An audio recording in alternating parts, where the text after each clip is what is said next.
साथी तपाईहरुलाई पुनः स्वागत छ ई लर्निङ इन नेपाली युट्युब च्यानलमा। आज मैले यस भिडियोमा यहाँ देख्न सक्नुहुन्छ शिक्षक सेवा आयोगमा सोधिने तथा सोधिएका प्रथम पत्रको मोडल सेट लिएर आएको छु। सो फ्रेन्ड्स, यदि तपाई यस च्यानलमा नयाँ हुनुहुन्छ भने कृपया च्यानललाई सब्स्क्राइब गरी बेल आइकन प्रेस गर्नुहोला र यदि यो भिडियो चाहिँ फेसबुक पेज अन्तर्गत हेर्दै हुनुहुन्छ भने फेसबुक पेजलाई लाइक फलो गर्नुहोला। ल साथी, आजको यो भिडियो सुरु गरौँ।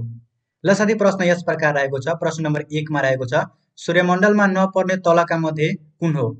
ल साथी, यस प्रश्नको उत्तर तपाईहरु एकछिन सोच्नु होला। यस प्रश्नको सही उत्तर रहेको छ घ नम्बरको विकल्प तारापुञ्ज। प्रश्न नम्बर 2 मा रहेको छ, Line Iceland, Cook Society and टमाटो टापुहरू कुन समूहमा पर्दछन्? यहाँ विकल्पहरू रहेको छ, यो विकल्प मध्ये सही उत्तर छान्नु होला साथीहरु। यस प्रश्नको सही उत्तर हुन्छ ग नम्बरको विकल्प पोलिनेसिया।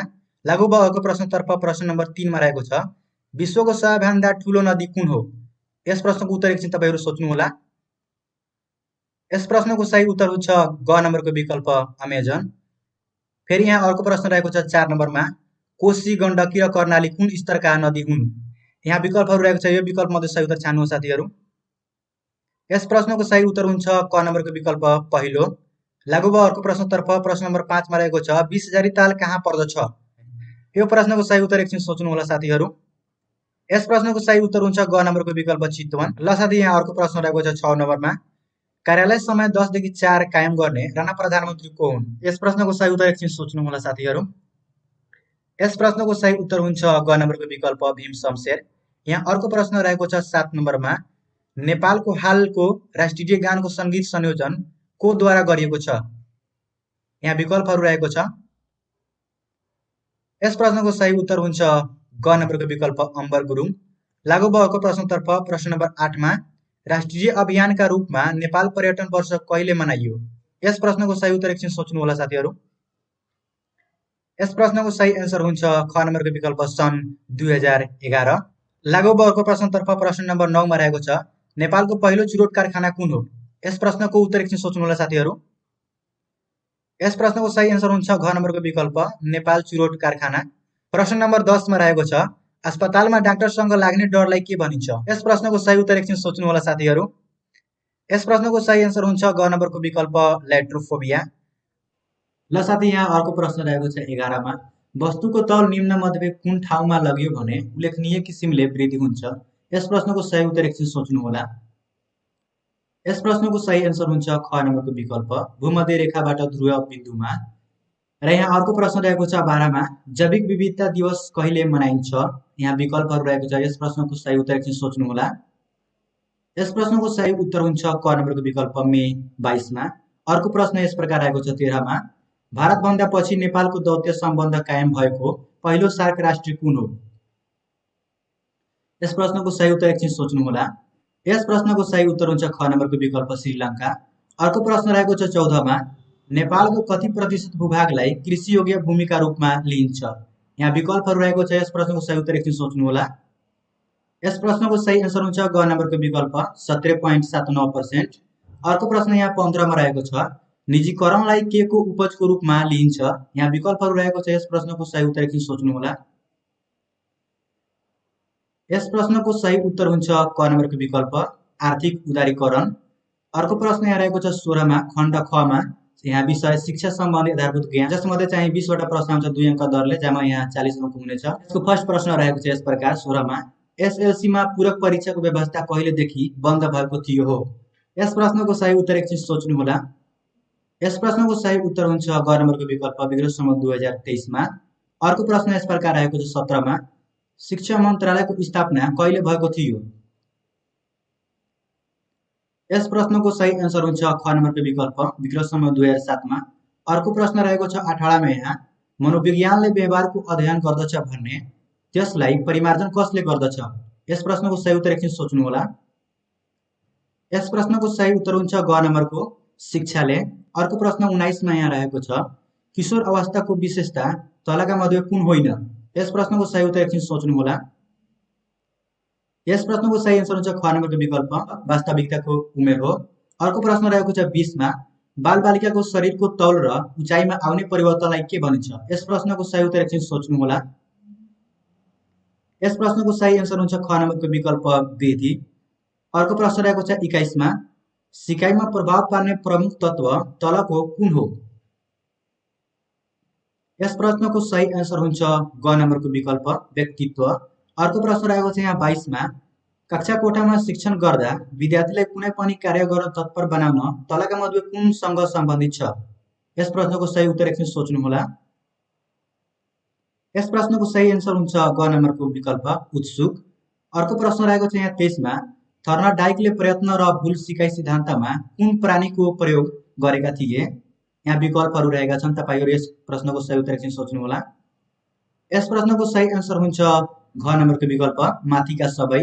अर्को प्रश्न रहेको छ 24 मा, शिक्षकले प्रयोगात्मक मनोविज्ञानका बारेमा जति बढी जान्दछ उति नै बढी कसरी पढाउने भन्ने जान्दछ, यो भनाइ कसको हो? यस प्रश्नको सही उत्तर एकछिन सोच्नुहोला साथीहरु। यस प्रश्नको सही उत्तर हुन्छ ख नम्बरको विकल्प मारिया मोन्टेसरी। अर्को प्रश्न रहेको छ यहाँ 25 मा, शिक्षक निर्देशकलाई शिक्षकको के भनिन्छ? यहाँ विकल्पहरू रहेको छ, यस प्रश्नको सही उत्तर एकछिन सोच्नुहोला। यस प्रश्नको सही एन्सर हुन्छ क नम्बरको विकल्प मित्र। अर्को प्रश्न रहेको छ 26 मा, राष्ट्रिय पाठ्यक्रम प्रारूप 2076 अनुसार माध्यमिक शिक्षाका राष्ट्रिय उद्देश्यहरू कतिवटा छन्? यहाँ विकल्पहरू रहेको छ। यस प्रश्नको सही एन्सर हुन्छ घ नम्बरको विकल्प 15 वटा। अर्को प्रश्न यस प्रकार रहेको छ, स्थानीय विषय र मातृभाषाको व्यवस्था तलका मध्ये कुन तहसम्मको शिक्षामा गरेको छ?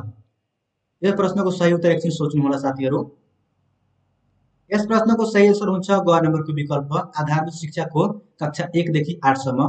अर्को प्रश्न रहेको छ 28 मा, प्रश्न उत्तर विधिको सुरुवात कोबाट भएको मानिन्छ? यहाँ विकल्पहरू रहेको छ, यो विकल्प मध्ये सही उत्तर छान्नु होला। यस प्रश्नको सही एन्सर हुन्छ ग नम्बरको विकल्प सुकरात। अर्को प्रश्न यस प्रकार रहेको छ 29 मा, शैक्षिक सामग्री भनेको के हो? यो विकल्प मध्ये सही उत्तर यसको छान्नु होला साथीहरु। यस प्रश्नको सही एन्सर हुन्छ घ नम्बरको विकल्प शिक्षण सिकाइ प्राप्त गर्ने साधन। अर्को प्रश्न यस प्रकार रहेको छ 30 मा, मूल्याङ्कन शिक्षा भनेको के हो? यो विकल्प मध्ये यसको सही उत्तर छान्नु होला। सही एन्सर हुन्छ घ नम्बरको विकल्प अभिन्न अङ्ग। अर्को प्रश्न रहेको छ 31 मा, विद्यार्थीहरूको मूल्याङ्कन गर्न किन आवश्यक छ? यस प्रश्नको सही एन्सर हुन्छ विद्यार्थीको कमी पत्ता लगाई सुधार गर्न। अर्को प्रश्न रहेको छ 32 मा, तलका मध्ये कुन चाहिँ प्राकृतिक विपत्ति होइन? यो प्रश्नको सही उत्तर एकछिन सोच्नु होला साथीहरु। यस प्रश्नको सही एन्सर हुन्छ ग नम्बरको रासायनिक दुर्घटना। अर्को प्रश्न रहेको छ 33 मा, शैक्षिक व्यवस्थापनको सिद्धान्तको प्रकृति कस्तो हुन्छ? यो प्रश्नको सही उत्तर एकछिन सोच्नु होला साथीहरु। यस प्रश्नको सही एन्सर हुन्छ ख नम्बरको विकल्प बहुलवाद। अर्को प्रश्न रहेको छ 34 मा, शिक्षकको पेशागत विकास कार्यक्रम अन्तर्गत तालिम कार्यशाला कति दिनसम्म सञ्चालन हुन्छ? यो प्रश्नको सही उत्तर एकछिन सोच्नु होला साथीहरु। यस प्रश्नको सही एन्सर हुन्छ ग नम्बरको विकल्प 5 दिन। ल साथीहरु, शिक्षा सम्बन्धी आधारभूत ज्ञानको अन्तिम प्रश्न रहेको छ प्रश्न नम्बर 35 मा, कार्यमूलक अनुसन्धानको चक्रीय प्रक्रियामा कुन पर्दैन? यस प्रश्नको सही उत्तर एकछिन सोच्नु होला साथीहरु। यस प्रश्नको सही उत्तर हुन्छ घ नम्बरको विकल्प अवलोकन। त्यसपछि रहेको छ यहाँ खण्ड ग मा, सूचना तथा सञ्चार प्रविधि, जस अन्तर्गत चाहिँ 5 वटा प्रश्न सोधिनेछ 2 अङ्कका दरले, जम्मा 10 अङ्कको हुनेछ। यहाँ सूचना तथा सञ्चार प्रविधिको प्रथम पत्र यस प्रकार रहेको छ 36 मा, तलका मध्ये कुन साधन आउटपुट डिभाइस होइन? यस प्रश्नको सही उत्तर एकछिन सोच्नु होला। यस प्रश्नको सही एन्सर हुन्छ साथीहरु घ नम्बरको विकल्प माइक्रोफोन। त्यसपछि रहेको छ अर्को प्रश्न यहाँ 37 मा, कम्प्युटरको अस्थायी मेमोरी कुन हो? यहाँ विकल्पहरू रहेको छ, यो विकल्प मध्ये सही उत्तर छान्नुहोस्। यस प्रश्नको सही एन्सर हुन्छ ख नम्बरको विकल्प र्याम। अर्को प्रश्न रहेको छ 38 मा, 1 किलोबाइटमा कति बाइट हुन्छ? यहाँ विकल्पहरू रहेको छ, यो विकल्प मध्ये सही उत्तर छान्नुहोस् साथीहरु यसको। यस प्रश्नको सही एन्सर हुन्छ ख नम्बरको विकल्प 1024 बाइट। त्यसपछि रहेको छ अर्को प्रश्न 39 मा, 1 बाइट्समा कति बिट हुन्छ? यस प्रश्नको सही उत्तर एकछिन सोच्नु होला साथीहरु। यस प्रश्नको सही एन्सर हुन्छ 8 बिट। अर्को प्रश्न रहेको छ 40 मा, वेब एड्रेसमा हुने जिओभीले तलका मध्ये कुनलाई जनाउँछ? यस प्रश्नको सही एन्सर हुन्छ गभर्नमेन्ट, क नम्बरको अप्सन।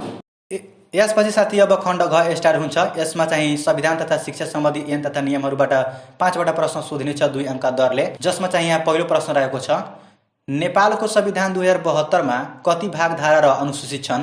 यस प्रश्नको सही उत्तर एकछिन सोच्नु होला साथीहरु। यस प्रश्नको सही एन्सर हुन्छ ख नम्बरको विकल्प 35 भाग 308 धारा र 9 अनुसूची। अर्को प्रश्न रहेको छ 42 मा राष्ट्रिय परीक्षा बोर्डको अध्यक्ष तथा सदस्यको पदावधि कति रहने व्यवस्था छ। यस प्रश्नको एकछिन सही उत्तर सोच्नुहोला। यस प्रश्नको सही एन्सर रहेको छ ग नम्बरको विकल्प 4 वर्ष। अर्को प्रश्न रहेको छ 43 मा विद्यार्थीले पालना गर्नुपर्ने थप आचार संहिता कसले निर्धारण गर्दछ। यस प्रश्नको सही उत्तर हुन्छ ग नम्बरको विकल्प विव्यसले। अर्को प्रश्न रहेको छ यहाँ 44 मा शिक्षक सेवा आयोगबाट लिइने प्रतियोगितात्मक परीक्षाको लागि अन्तर्वार्ता पूर्णाङ्क कति हो। यस प्रश्नको सही उत्तर एकछिन सोच्नुहोला। यस प्रश्नको सही एन्सर हुन्छ क नम्बरको विकल्प 25 अङ्क। अर्को प्रश्न रहेको छ यहाँ 45 मा विद्यालयको नक्साङ्कन अनुमति स्वीकृति समायोजन तथा नियमन गर्न कार्य कसको हो। यस प्रश्नको सही उत्तर एकछिन सोच्नुहोला साथीहरू। यस प्रश्नको सही एन्सर हुन्छ ख नम्बरको विकल्प गाउँपालिका तथा नगरपालिका। प्रश्न नम्बर 46 मा रहेको छ खण्ड अङ्गमा विषय चाहिँ बौद्धिक परीक्षण। यस अन्तर्गत चाहिँ 5 वटा प्रश्न सोधिने छ 2 अङ्क दरले जम्मा 10 अङ्कको। यसको पहिलो प्रश्न यस प्रकार रहेको छ 46 मा फुलको कोपिला भए जस्तै बोटको के हुन्छ। यस प्रश्नको सही एन्सर हुन्छ ग नम्बरको विकल्प बिउ। अर्को प्रश्न रहेको छ 47 मा यदि कागजलाई इरेजर, इरेजरलाई पेन्सिल, पेन्सिललाई शार्पनर, शार्पनरलाई ब्रस भनिन्छ भने लेखेको मेट्न के को प्रयोग गरिन्छ। यस प्रश्नको सही उत्तर एकछिन सोच्नुहोला साथीहरू। यस प्रश्नको सही एन्सर हुन्छ ख नम्बरको विकल्प पेन्सिल। अर्को प्रश्न रहेको छ 48 मा 810, 270, 90 त्यसपछि के हुन्छ। यस प्रश्नको सही एन्सर हुन्छ ग नम्बरको विकल्प 30। अर्को प्रश्न रहेको छ 49 मा एउटा रेडियो रु 720 मा बेच्दा 20% नाफा हुन्छ भने रेडियोको क्रय मूल्य कति होला। यस प्रश्नको सही उत्तर एकछिन सोच्नुहोला साथीहरू। यस प्रश्नको सही एन्सर हुन्छ ख नम्बरको विकल्प रु 600। र यो अन्तिम प्रश्न रहेको छ 50 मा कुन सङ्ख्याको 80% मा 5 जोड्दा त्यति नै हुन्छ। यस प्रश्नको सही एन्सर हुन्छ ख नम्बरको विकल्प 25। ल साथी यो भिडियो तपाईहरुले कस्तो लाग्यो कृपया कमेन्ट राखिदिनु होला र यदि तपाई च्यानलमा नयाँ हुनुहुन्छ भने कृपया च्यानललाई सब्स्क्राइब गरी बेल आइकन प्रेस गर्नु होला। धन्यवाद।